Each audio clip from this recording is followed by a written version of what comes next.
Hey, it's Lane from Great White North War Games, and I'm going to be doing something different than terrain. I'm going to be painting some Space Marines up in my favorite chapter colors, and that is the Crimson Fist. And so I'll be painting up a Crimson Fist, and over time we'll just see how it looks. Again, I don't have all the fancy equipment to let me paint one-handed or mount it up here. But once I get some subscribers and whatnot going on, I'll start working on that. But anyways, really looking forward to finally updating my army. I had a full Crimson Fist army and tactical Marines, but now, all the Primaris stuff, I sold everything and only got Primaris now. So it's about time I started painting these guys up. It's been a year or so since I had the shame piling up. So I'm going to be painting up this guy here, the guy with the Auspex, and we'll see how it turns out. Well, first, the main color that I'm going to be painting is Ultramarine blue, and I'm using the Vallejo Game Air. And yes, it's Ultramarine blue, and you think that'd be for Ultramarines, but it's still going to look good. And so I'll explain as I go. This is the main paint, and then we'll work on some shadows and some highlights, and then we'll filter it all down and saturate it with a blue ink, and that will make it look really good. All right, as you can see here, I have base coated it with that ultramarine blue. Looks a little smurfy, doesn't it? And so, yeah, this is our base color, but I'm gonna go a little bit further with it. We're gonna darken some shadows with some different blues and then lighten it up. And so you'd be kind of surprised at the colors I use, especially like we're gonna go into some wolf gray blue, space wolves, yeah. For our next step here, I'm gonna be doing, sorry, I should get a light going here.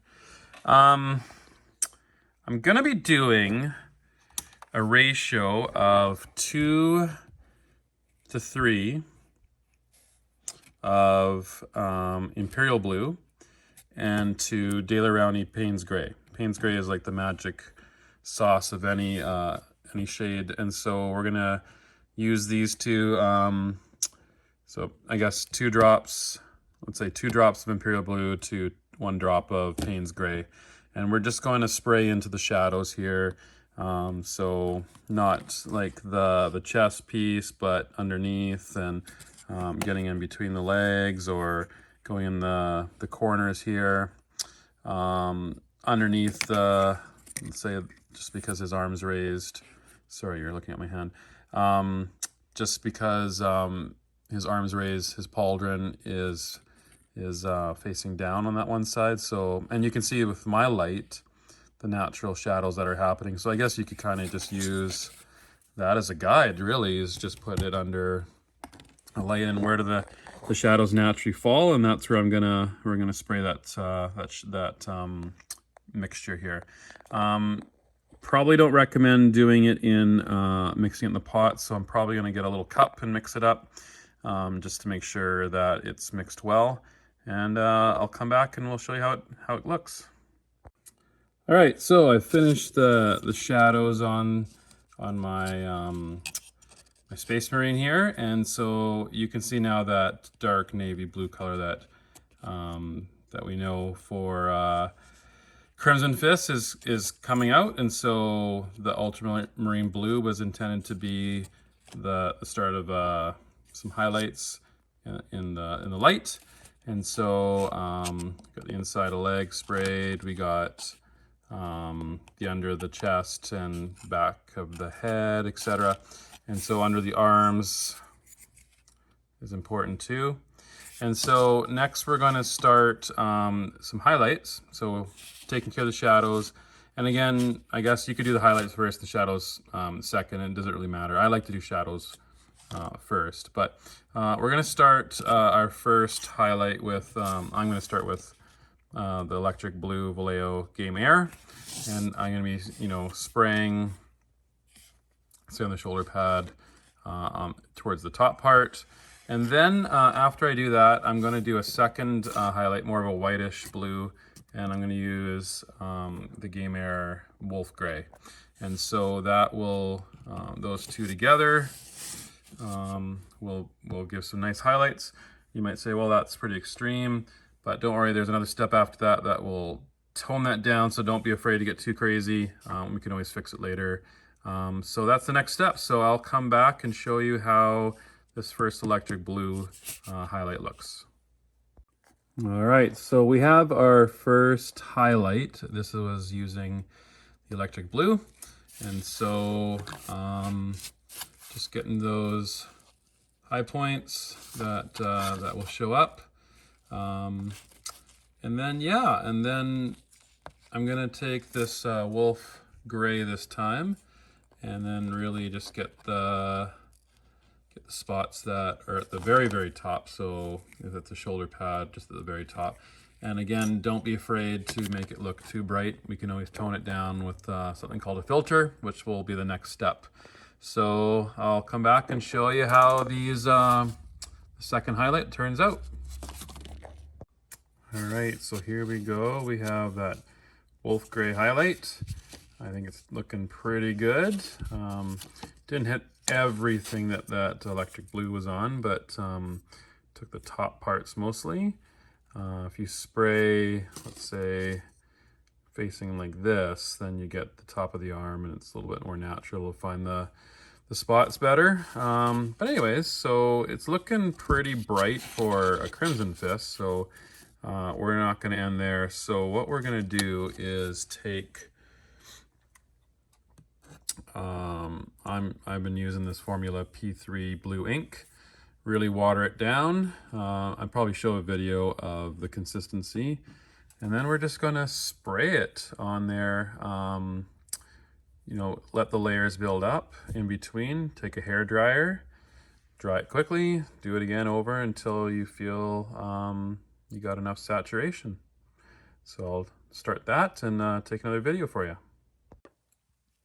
All right, I'm gonna attempt to show you the consistency, I guess, or how watered down this ink will be. Now, you need quite a bit, so I'm gonna squirt a bunch in here. Say that much.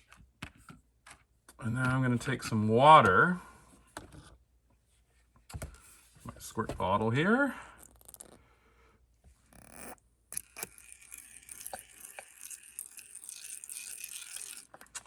And I kind of just do kind of what I call a Kool-Aid test, I guess. I kind of want to see how it sticks to the wall there. I think I need a little bit more water. I mean, more water is probably better than less water. And the reason is if you have it too saturated, all that highlighting and all that, well, mostly highlighting, is gone. And you're gonna have to start over, and it's gonna be so annoying. So make sure it's, yeah, that's not bad. So I just watch it kind of come off the wall pretty quickly. And that's kind of it. And so the other thing you should know is turn your PSI down to 15 or so. You just want it really slowly spraying out. Maybe 10 to 15 PSI, just play with it. But that's really it for the ink filter, just toning down these really bright highlights we did. And I will inform you how many coats I end up doing. Probably gonna do 2 to 4 as my prediction, but I'll let you know how it goes. And all right, so we're done. I think the lighting's really gonna play with this, but it looks really darn good. And so really toned down. I ended up doing 6 coats of that ink, the really watered down ink. And so I also just batch painted everything my kill teams, potential kill teams out here. So yeah, so that's where I'm gonna end for my video, is mainly just doing the armor. I'm sure you guys can figure out the reds and the metals and whatnot. Edge highlighting, there's lots of videos online about that. This was mainly just showing a process about how to get from you know, a black model all the way up to this point. And so there it is. Just a reminder about the process. We went through base coating with ultramarine blue. This is all, I did all Vallejo stuff. And then we did some shadows with Imperial blue, a 2-to-1 ratio. I was kind of messed up saying what I was saying before, but 2-to-1 Imperial blue to Payne's gray by Daler-Rowney. And so then I highlighted it with electric blue, and then another further highlight of wolf gray, and then we toned it all down with some P3 blue ink, really watered down, and that's where we ended up. Again, I'm from Great White North Wargames, and so if you are interested in 3D printed terrain, check us out, gwnwargames.weebly.com, and we can do something for you. I guess I'll be looking at some other future painting projects, either terrain, or I have some Death Watch I'd like to get painted up here. I might do a tutorial on that. And so thank you so much for watching.